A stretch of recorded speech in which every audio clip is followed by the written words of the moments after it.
नमस्कार, मैं हूं विवेक और आप देख रहे हैं आपकी आवाज।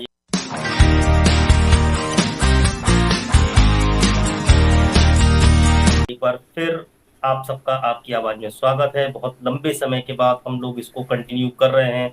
कुछ पारिवारिक परिस्थितियां रहीं, इस वजह से हम लोग इसको आगे कंटिन्यू नहीं कर पाए, लेकिन नए सिरे से फिर प्रयास करते हैं। जैसा पिछले लोकसभा के चुनाव में हम लोगों ने तमाम राजनीतिक विश्लेषण किए थे, बिहार, उत्तर प्रदेश, महाराष्ट्र, हरियाणा और तमाम प्रदेशों को लेकर के, जिसमें बहुत सारे हम लोगों के आकलन सही, बहुत सारे क्या कहें, अगर कह सकते हैं तो दावा कर सकते हैं कि 90% तक हम लोग अपने आकलन में सही थे।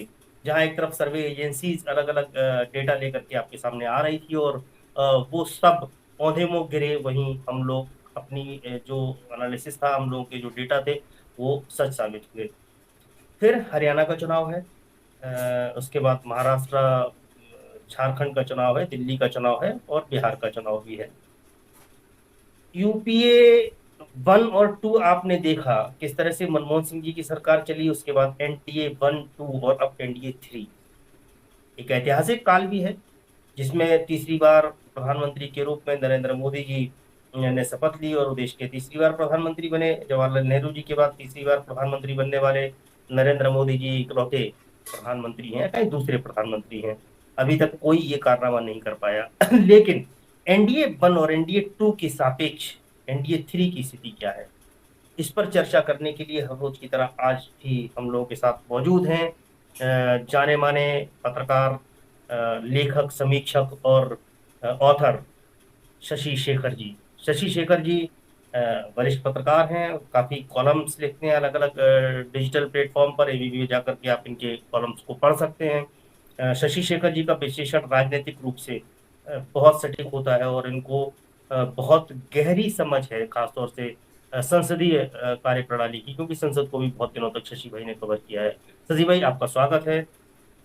तो अभी हम लोग चर्चा करेंगे एक्चुअली, प्रशांत किशोर ने एक बड़ी बात कही। प्रशांत किशोर ने अभी कुछ दिनों पहले ही एक इंटरव्यू में कहा कि मैं राहुल गांधी के पीछे झंडा लेके चल दूंगा। बिहार बड़ा इंपॉर्टेंट होता जा रहा है, इस पे चर्चा करेंगे, लेकिन इससे पहले बिहार का दबदबा भी समझ लेते हैं कि एनडीए 3 में बिहार बड़ा पावरफुल हो गया है। वहां चिराग पासवान जैसे पार्टी जो चिराग पासवान जी की जो लोक जनशक्ति पार्टी है, रामविलास पासवान के नाम से, वो इतनी पावरफुल हो गई है कि अभी आपने देखा कि लेटरल एंट्री पर किस तरह से बैकफुट पर ला दिया है चिराग पासवान में, जबकि ये एनडीए 3 की सरकार है। एनडीए 2 में कोई हिम्मत भी नहीं कर सकता था। नीतीश कुमार जी गाए बगाए वो इसका विरोध करते रहते हैं और सरकार को उसके सामने झुकना पड़ता है। वक्फ का बिल हो और तीन तीन बिल वापस हुए हैं, जिसमें जो सोशल मीडिया पर एक प्रतिबंध लगाने जैसी स्थिति बनी थी, एक बिल आया था ब्रॉडकास्टिंग बिल को लेकर के, उसको भी बैकफुट पर, मतलब सरकार हर बार इस बार बैकफुट पर जा रही है और बिहार बड़ा फैक्टर बनता जा रहा है। शशि भाई, आप शायद म्यूट हैं, आपकी आवाज नहीं आ रही। निश्चित तौर पर आप जो कह रहे हैं वो बिल्कुल सही बात है। और हालांकि मैं इस बात से इत्तेफाक नहीं रखता कि चिराग पासवान के दबाव से ऐसा कुछ हुआ है। यह पूरा दबाव विपक्ष का था। विपक्ष में मेनली जो कांग्रेस और राहुल गांधी जो कास्ट सेंसस की बात पिछले एक साल 1.5 साल से उठा रहे हैं, और एक और महत्वपूर्ण मुद्दा वो उठा रहे हैं कि मोदी सरकार में कितने ओबीसी, एससी या एसटी सेक्रेटरी लेवल पे अपॉइंटेड है। और इसको उन्होंने बार बार संसद में भी बोला है। तब उस पर इतना लोग ध्यान नहीं देते थे, लेकिन जो लोकसभा चुनाव आया, परिणाम आया, उस परिणाम के आने के बाद एक स्पष्ट बदलाव जो है प्रधानमंत्री के एटीट्यूड में दिख रहा है। अब वो समन्वयवादी ज्यादा हो रहे हैं, समझौतावादी ज्यादा हो रहे हैं। वो अब रिजिड नजर नहीं आते हैं किसी भी चीज। शशि भाई, इसके पीछे का कारण आप राहुल गांधी को क्रेडिट दे रहे हैं, ठीक बात है, लेकिन विपक्ष मजबूत हुआ है, सत्ता पक्ष कमजोर पड़ा है। तो अब ऐसा नहीं कह सकते कि पहले तो हिम्मत ही नहीं थी, उनके एलाइज जो थे, उनके एलाइज पार्टनर्स की हिम्मत नहीं थी, लेकिन अब हिम्मत तो कर पा रहे हैं। चिराग पासवान खड़े होकर बोल रहे हैं, या बैकफुट किसी वजह से, लेकिन कम से कम आवाज तो सत्ता पक्ष की तरफ से भी आने लगी विरोध की। देखिए, बात वही है कि जब आ, मतलब एक नेचुरल थ्योरी है कि जब आप कमजोर होते हैं तो चारों तरफ से हमले होते हैं, अपने लोग भी आप पर हमले करते हैं। लेकिन उसको अगर छोड़ भी दे तो ये मुद्दा ऐसा था, खास करके लेटरल एंट्री वाला, कि जिसमें आरक्षण वाली बात थी। और आरक्षण एक ऐसा मुद्दा है पूरे देश के लिए कि जिसको छेड़ना मतलब आग में पेट्रोल डालने जैसा है। तो ये मजबूरी है नीतीश कुमार के लिए भी, मतलब सभी सभी उन दलों के लिए जो मंडलवादी राजनीति से निकले हैं। आप भले मोदी जी के साथ हो या मनमोहन सिंह जी के साथ हो, आपको इस पर मुंह खोलना ही पड़ेगा। लेकिन जैसा कि आप कह रहे हैं कि अभी भी चिराग पासवान को मैं वो एलिमेंट नहीं मानता हूँ। हाँ, नीतीश कुमार जरूर वो फैक्टर है, क्योंकि उनका जो वोट बैंक है, जो उनका वोट का जो दायरा है, वो ईबीसी है, ओबीसी है, और नन यादव ओबीसी है, और मुसलमान है। तो जो आपने कहा कि रोल बैक जो हुआ है पिछले दिनों में 3 कानून को लेकर, उसमें वक्फ का भी एक कानून है, तो जो सीधे सीधे इस देश के मुसलमानों से जुड़ा हुआ है। दूसरा, आरक्षण, आरक्षण की बात, लेटरल एंट्री वाली जो बात है, तो आरक्षण, कास्ट सेंसस, ये बेसिक कॉन्सेप्ट नीतीश कुमार का रहा है। सबसे पहला राज्य बिहार रहा जहां कास्ट सेंसस, कास्ट सर्वे कराया गया, उसके रिजल्ट जारी किए गए, और नीतीश कुमार ने विधानसभा में 65% प्लस 10%। नहीं, लेकिन इसका इसका क्रेडिट आप किसको देंगे? क्या मतलब दूसरी तरफ चूंकि आरजेडी इस पे क्लेम करती है कि इन्होंने इतने दिनों में नहीं कराया, लेकिन जब हम साथ आए तो हमारे दबाव की वजह से, हमारे सुझाव की वजह से कराया, बीजेपी के साथ रहते हुए नहीं कराया, तो उसका क्रेडिट लेने का तो एक सिलसिला चल निकला है। जेडीयू कहता है हमने कराया, आरजेडी कहता है हमारी दबाव में कराया। देखिए, ईमानदारी से अगर कहें तो बात यह है कि इस चीज कास्ट सेंसस को लेकर के ये बहुत पुरानी बात है। लालू यादव भी कहते रहे हैं, संसद में भी उन्होंने इस बात को उठाया है। लेकिन नीतीश कुमार मुख्यमंत्री, जो मुखिया है, मतलब आप उसको कहीं ना कहीं क्रेडिट तो देंगे। और ये बड़ा बड़ा अच्छा, मतलब उस वक्त उस दौर को आप याद करिए कि जब वो इंडिया अलायंस बनाने के लिए निकले थे, तो तेजस्वी यादव को अपने साथ आने दिल्ली से लेकर बंगाल तक, अखिलेश यादव तक हर जगह साथ में जाते जाते थे। तो वो क्रेडिट मिला जा रहा है। लेकिन क्योंकि वो मुख्यमंत्री है और मुख्यमंत्री के तौर पर उन्होंने निर्णय लिया, इसको आया आरक्षण की सीमा को 75% बढ़ाकर विधानसभा से पास करवाया। हालांकि मामला तो अलग पता चला गया, जिस पर हम लोग ने पहले भी चर्चा की नहीं, हाँ, है। पहले एक बार हम लोगों ने चर्चा की थी, आपने कहा था कि अनुसूची किसी में डलवाने की बात, नौवीं नौवीं अनुसूची में उसको नौवीं डालने अनुसूची में डलवाने की की जरूरत है, जो बात अब तेजस्वी यादव कर रहे हैं जब वो विपक्ष में है। उस समय उन्होंने भी ये बात नहीं कही थी, जबकि हम लोग ये कह रहे थे कि ये कहीं भी जाएगा, चाहे हाईकोर्ट में जाए या सुप्रीम कोर्ट में जाए, ये खारिज हो जाएगा, क्योंकि वहां पे लिमिटेशन है 50% का। और जब तक आप इसको नौवीं अनुसूची में नहीं डालेंगे, तब तक ये पास जी। नहीं होने वाला है। तो आज विपक्ष में रहकर तेजस्वी यादव ये बात बोल रहे हैं, और आज उनको इस बात के लिए आंदोलन करना चाहिए कि जब नीतीश कुमार साथ में एनडीए के, और मोदी जी को एक तरह से बिना शर्त समर्थन, जो कि विजिबल नहीं है, मतलब कुछ शर्तें होंगी, कुछ समझौते होंगे, जैसे 2025 की कमान नीतीश कुमार फिर से संभालेंगे, ये आश्वासन। अच्छा, फिर से नीतीश कुमार कमान संभालेंगे, बात ठीक है सचिव भाई, लेकिन वहाँ कई एक एंगल बनते चले जा रहे हैं। जैसे चिराग पासवान एक फैक्टर है, वहाँ आरजेडी और जेडीयू और बीजेपी तीन धुरी के अलावा एक चौथी धुरी और तैयार हो रही है। वो है ठीक है की। ठीक है, प्रशांत किशोर, जिनको लेकर के आज हम चर्चा भी करने वाले हैं। लेकिन इससे पहले आपको बता दें कि हरियाणा के चुनाव पर भी हम लोगों की कड़ी नजर है। हरियाणा में बहुत बड़ा उलटफेर नजर आ रहा है अभी तक। जो पिछले वीक में हम लोगों ने कहा था नेक टू नेक फाइट है, एक पे एक भाजपा और कांग्रेस सामने सामने खड़ी है, ऐसा नहीं है। लड़ाई में भाजपा बहुत पिछड़ती चली जा रही है। हम लोगों का एक सर्वे भी चल रहा है, उसके आंकड़े एक दो दिन में भी सामने आने वाले हैं। और मैं आपको फिर कहूं कि सर्वे हम लोगों का वो सर्वे का स्टाइल नहीं है जिसमें लोगों को भेज के सर्वे कराया जाता है। हम लोग ओपिनियन ले रहे हैं लोगों का, ओपिनियन के आधार पे जो एनालिसिस हम लोगों का बन रहा है परसेंटेज के हिसाब से, उसको आपके सामने जरूर रखेंगे। हरियाणा का मिजाज क्या है और क्या कहता है जम्मू कश्मीर, इस पर भी चर्चा करेंगे शशि भाई। लेकिन फिर बिहार पर लौटते हैं। बिहार बहुत इंपॉर्टेंट होता जा रहा है। एक बयान आया है बिहार से अभी, पीके ने बोला भी है, प्रशांत किशोर, जो कि एक अहम फैक्टर होते जा रहे हैं और गांव गांव पदयात्राएं की हैं उन्होंने, बड़ा मेहनत कर रहे हैं, धूल छान रहे हैं पूरे बिहार की। प्रशांत किशोर ने भी हाल में एक बयान दिया। उन्होंने कहा कि मैं राहुल गांधी का झंडा उठाने को तैयार हूँ, राहुल गांधी का झंडा उठा करके चल दूंगा। इस पे थोड़ा प्रकाश डालिए, क्या प्रशांत किशोर यूपीए के, सॉरी, इंडिया गठबंधन के साथ आने को राजी है? क्योंकि उन्होंने कहा है कि इंडिया गठबंधन के साथ आकर के राहुल गांधी का झंडा उठाने को मैं तैयार हूँ। क्या नए गुल खिल रहे हैं बिहार के अंदर?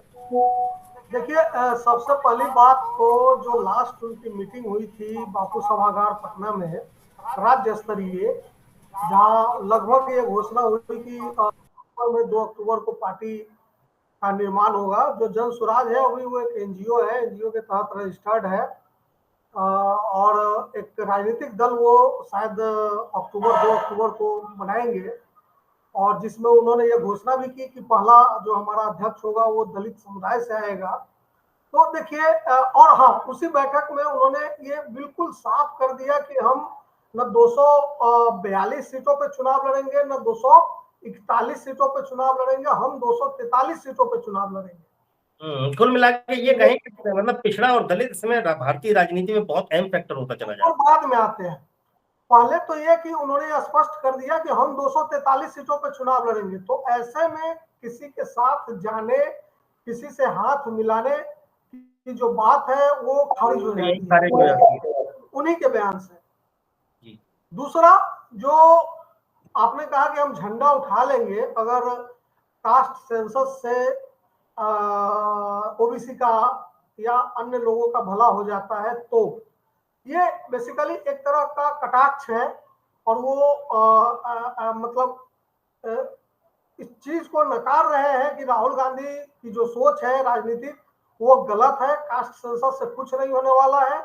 और बिहार के विकास के लिए वो जो ब्लूप्रिंट तैयार कर रहे हैं, ये ब्लूप्रिंट पिछले 2 सालों से तैयार हो रहा है। मुझे उम्मीद है कि 2 अक्टूबर को वो ब्लूप्रिंट सार्वजनिक होना चाहिए। तो शायद जाकर पता चलेगा कि बिहार के विकास को लेकर उनके क्या कॉन्सेप्ट है, उनकी क्या सोच है, तभी उस पर कुछ टिप्पणी की जा सकती है। फिलहाल ये है कि वो इस वक्त जो एक जो जो भी एक नया एंट्री करने वाला होता है किसी भी फील्ड में, चाहे वो अध्यात्म में हो, धर्म में हो, राजनीति में हो, किसी भी फील्ड में हो, विचारक के तौर पे हो, मोटिवेटर के तौर पे हो, तो वो पुरानी मान्यताओं को खारिज करता है। प्रशांत किशोर इस वक्त यही काम कर रहे हैं, वो सबको खारिज कर रहे हैं। वो तेजस्वी यादव को उनके डिग्री के लिए खारिज कर रहे हैं, कांग्रेस को राहुल गांधी के इस कॉन्सेप्ट के लिए खारिज कर रहे हैं कि जाति जनगणना से कुछ नहीं होगा। वो नीतीश कुमार पर ज्यादा हमलावर नहीं है, भाजपा पर ज्यादा हमलावर नहीं नहीं, दिखते हैं, सॉफ्ट लेकिन कॉर्नर टीडीपी और कांग्रेस के सॉफ्ट कॉर्नर तो नहीं कहेंगे, लेकिन पता नहीं, खारिज वो सबको कर रहे हैं। ये लाजमी भी है, जरूरी भी है। एक नया राजनेता जब पैदा लेता है, जब वो आता है, तो जब तक पुराने को खारिज नहीं करेगा उसकी अपनी अहमियत क्या रहेगी? सीधी सी बात है। तो शशि वो जी, अभी तक कोई ब्लूप्रिंट उन्होंने रखा है इस तरह का सामने? मतलब ठीक है, इससे कास्ट सेंसस से कोई भला नहीं होगा ओबीसी का और एससी का, तो किससे भला होगा? उन्होंने कुछ इस तरह का ब्लूप्रिंट ये रखा मैंने है? कहा, ये तो बेसिक सवाल है।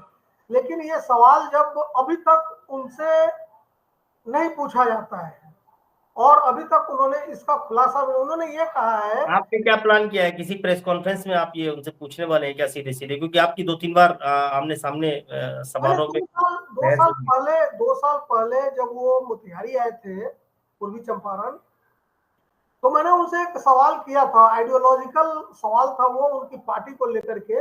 उनके हालांकि तब पार्टी की बात भी नहीं थी, वो सिर्फ घूम रहे थे उस समय। तो मैंने सिर्फ, उन्होंने कहा कि देश के मतलब वो कांग्रेस की थोड़ी तारीफ कर रहे थे कि कांग्रेस अपने आइडियोलॉजी को लेकर लचीली रहती है, फ्लेक्सिबल रहती है। तो उसी तरह का एक फ्लेक्सिबल आइडियोलॉजी हम लोग अपनाएंगे, हम रिजिड नहीं रहेंगे। तो मैंने उनसे पूछा था कि तो क्या आप अपनी पार्टी में कांग्रेस की तरह जिन्ना और महामना मदन मोहन मालवीय जैसे जो हिंदू महासभा के भी अध्यक्ष थे और कांग्रेस के भी अध्यक्ष थे, और मोहम्मद अली जिन्ना भी थे जो कांग्रेस में थे, क्या ऐसे लोगों को भी शामिल करेंगे? तो उन्होंने गोल मटोल जवाब दिया, मेरे सवाल का जवाब दिया नहीं। तो बेसिकली मैं जानना चाह रहा था कि उनका आइडियोलॉजिकल कॉन्सेप्ट क्या है पार्टी का। विकास वगैरह की बातें तो होंगी, लेकिन रिजर्वेशन पर उनकी क्या सोच है, कम्युनलिज्म सांप्रदायिकता पर उनकी क्या सोच है, जातिवाद पर उनकी क्या सोच है, और इस तरह की चीजों पर, अमीरी गरीबी, वेल्थ डिस्ट्रीब्यूशन, वेल्थ का जो रिसोर्स है, रिसोर्स का कैसे बंटवारा हो, रिसोर्स का किस तरह से, इन सब चीजों पर अभी कुछ भी साफ नहीं है। अब ऐसे कह देना कि विकास करना है, तो भाई विकास तो सारे ही कर रहे हैं, उत्तर प्रदेश में भी बड़ा विकास हो रहा है और सारा एक्सप्रेस वे उत्तर प्रदेश में बन रहा है। लेकिन मैं आपको एक बात बता दूं कि मेरी कल ही किसी से बात हो रही थी, लोगों ने कहा कि अगर जब राम मंदिर का शिलान्यास हुआ, वो सॉरी प्राण प्रतिष्ठा का कार्यक्रम हुआ अयोध्या में, उस समय अगर प्रतिदिन 2000 लोग जाते थे, एक औसत उन्होंने बताया, तो आज 200 लोग भी नहीं जा रहे हैं। कारण क्या है? कारण ये है कि वहां की सड़कें बहुत खस्ता हाल है और कोई भी ट्रांसपोर्टर वहां अपनी गाड़ी भेजने को राजी नहीं है। और दोनों पार्टियां क्लेम करती हैं, जो विपक्ष में वो भी कहते हैं हमने एक्सप्रेस वे बनाए, जो सत्ता में वो भी कहते हैं हमने एक्सप्रेस वे बनाए। एक्चुअली ये पता नहीं कौन सा विकास का मॉडल है जिसमें सड़कों के नाम पे लंबे लंबे ठेके दिए जाते हैं और प्रधानमंत्री जी उद्घाटन करके दूसरे भर आके वो एक्सप्रेस वे गिर जाता है। तो विकास की बात तो एक अलग हो गई, लेकिन कुछ ब्लूप्रिंट तो उनकी तरफ से शायद मेरे ख्याल में अभी तक नहीं आया, तो आगे नहीं आया। आया है। वो संभवतः जब वो पार्टी की घोषणा करेंगे जिस दिन, शायद उस दिन वो लाए। जी। तो हम लोग बात करेंगे हरियाणा और जम्मू कश्मीर के चुनाव की भी बारीकियों के साथ, और शशि भाई हम लोग के साथ बराबर रहने वाले हैं, कुछ और मेहमान भी जुड़ेंगे। एक मैं आपको और खुलासा कर दूं, एक बात मैं आपको और बता दूं, जो पिछली बार भी हम लोग फुलझड़ियां छोड़ते रहे और बाद में वो बड़ा सुंदर आतिशबाजी के रूप में सब दृश्य सामने आए। उत्तर प्रदेश के 10 विधानसभा चुनाव में अगर उपचुनाव होता है, याद रखिए मुजफ्फरनगर की मीरापुर सीट बहुत बड़ा बदलाव होने जा रहा है, ये संकेत है वहां से। और इस पर भी करेंगे बात आने वाले समय में। आज के लिए इतना ही, फिर मिलेंगे अगले कार्यक्रम में, तब तक के लिए हम लोगों को दीजिए आज्ञा। नमस्कार।